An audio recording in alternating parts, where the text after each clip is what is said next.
नमस्कार साथियों, मैं हूं मंगलेश पटेल और आज मैं आपके लिए लेके आया हूं अर्धवार्षिक परीक्षा 2021-22 का विषय हिंदी का जो ऑब्जेक्टिव क्वेश्चंस हैं उनके सही आंसर में लेके आया हूं। और ये पूरा पेपर में जितने भी जो ऑब्जेक्टिव क्वेश्चन हैं उनको हम सही मैं बता दूंगा आपको कि कौन सा उत्तर उसमें सही आपका होगा।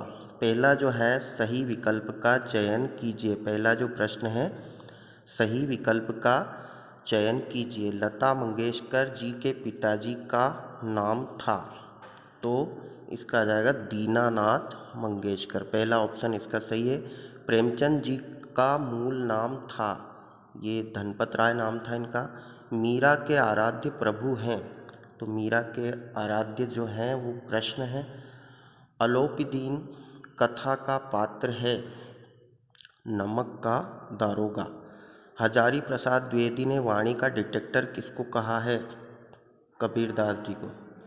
उसके बाद में राजस्थान की रजत बूंदें अध्याय में किसके निर्माण पर व्याख्या प्रस्तुत की गई है?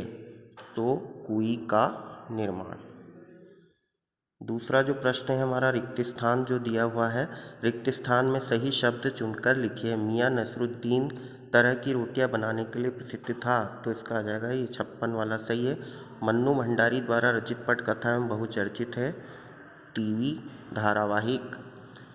भारतीय गायिकाओं में को बेजोड़ गायिका कहा गया है। लता मंगेशकर जी को बेजोड़ गायिका कहा गया है।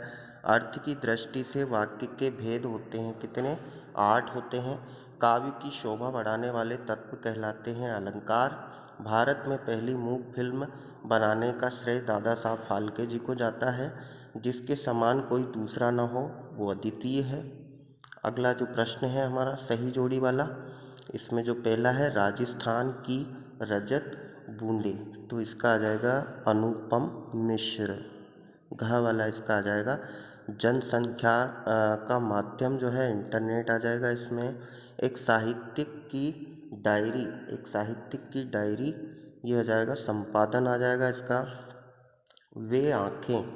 वे आँखें जो है इसका आ जाएगा सुमित्रा नंदन पंत।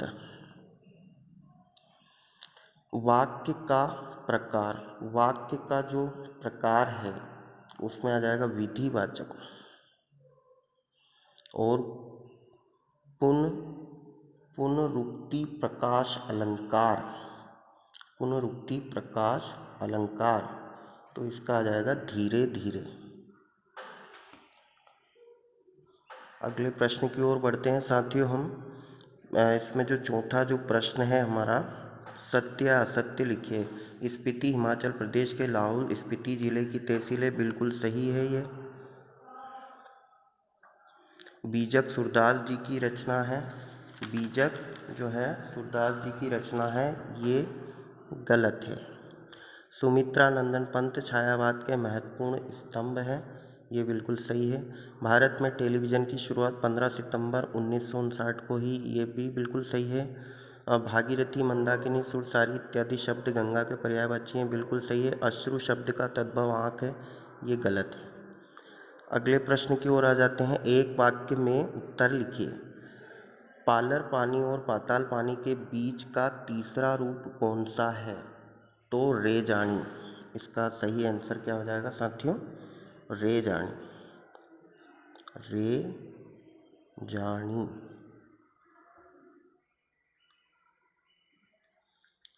उसके बाद में दूसरा जो है, छंद कितने प्रकार के होते हैं? तो छंद कितने प्रकार के होते हैं साथियों? 2 प्रकार के। रस के कितने अंग हैं? तो रस के कितने अंग हैं? 4। जनसंचार के कोई 3 माध्यम लिखिए। तो एक तो हो गया हमारा टीवी, है ना, और मोबाइल, मोबाइल हो गया, और इंटरनेट, इंटरनेट। टीवी, मोबाइल और इंटरनेट। मेरे तो गिरधर गोपाल पंक्ति किस कवियत्री की है?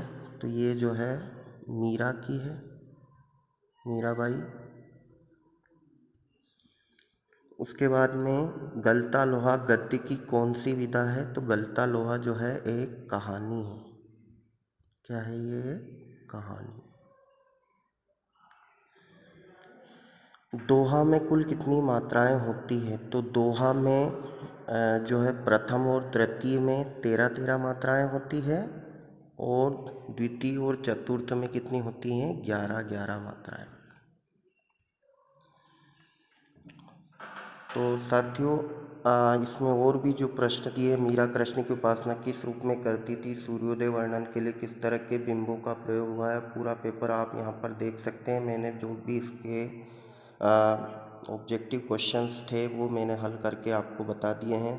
इस तरह से जो है पूरा पेपर आज का बहुत ही सरल आया था। इसका आंसर जो है मैंने आपको बता दिए हैं, जो भी ऑब्जेक्टिव क्वेश्चन थे उनके आंसर। बाकी के आप इनको हल कर सकते हैं।